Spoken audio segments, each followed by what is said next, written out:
ఓం నమో నారాయణాయ నమ శివాయ. మహాభారతంలో వనపర్వంలో వచ్చే శరణపర్వంలో ఉన్నామండి.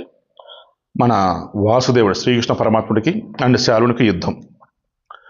ఇక మహాశత్రుని శాల్వరాజు రణరంగంలో నాతో యుద్ధం చేస్తూ మళ్ళీ ఆకాశంలోకి వెళ్ళాడు. తరువాత నన్ను జయించాలనే కోరికతో మందబుద్ధి అయినటువంటి శాలుడు నాపై శతఘ్నులను, మహాగదలను, మండుతున్న శూలాలను, ముసలాలను, ఖడ్గాలను విసిరాడు. సో వాడి దగ్గర ఉన్న ఆయుధాలు మొత్తం వేస్తూనే ఉన్నాడు. ఎవరి మీద? కృష్ణుని మీద. వేగంగా వస్తున్న ఆయుధాలను వెంటనే నివారించి ఆకాశంలో సంచరించే శత్రువులను అక్కడే చంపడానికి నిశ్చయించుకుని వేగంగా వెలువడిన బాణాలతో 2గా 3గా ఛేదించారు. ఆ తర్వాత అంతరిక్షంలో పెద్ద ధ్వని అయింది. ఆ తర్వాత వంగిన పర్వాల గల 1,00,000 బాణాలతో నా సారథిని, గుర్రాలను, రథాన్ని చల్లాచెదురు చేశాడు. అప్పుడు ధారకుడు నాతో ఇలా అన్నాడు, అంటే రథసారథి, ప్రభు, శాలువుని బాణాలు చేయి హింసింపబడి వివసుణ్ణి అవుతున్నాను. ఉండాలని ఉంటున్నాను, కానీ ఉండలేకపోతున్నాను. నా శరీరం శిథిలమైపోతుంది. సారథి జాలిగా పలికిన ఈ మాటలను విని శరపీడితుడైనటువంటి అతడిని చూశాను. అతని వక్షస్థలం, శిరస్సు, శరీరం, 2 భుజాలు అంతటా కూడా బాణాలు తగిలాయి. అతని శరీరంలో బాణాలు గుర్చుకుని ప్రదేశమే లేదు, ఒళ్ళంతా బాణాలే.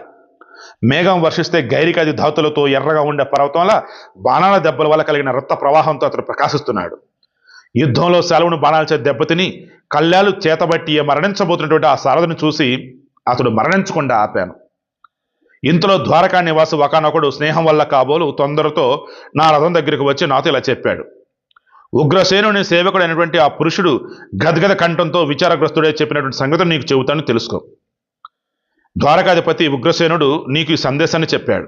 కేశవ, వారు నీ తండ్రికి మిత్రులు, ఇక్కడికి రా, తెలుసుకో అని వారు నీకు చెప్పారు. క్షమించాలి, మధ్యలో భరత వీర ఇంతలో ద్వారకానివాసు ఒకటి స్నేహం వల్ల కాబా అంతటా నా రథం వచ్చి చెప్పాడు. క్షమించాలి, ఇక్కడ మధ్యలో ఎక్కడ సింక్ మిస్ అవుతుందండి. యుద్ధంలో శాలువుని బాణాలచే దెబ్బతిని కళ్ళల చేతబట్టి మరణించబోతున్నట్టు ఆ సారథిని చూసి అతను మరణించకుండా ఆపాను. ఇది శ్రీకృష్ణుడు ధర్మరాజు చెప్పింది.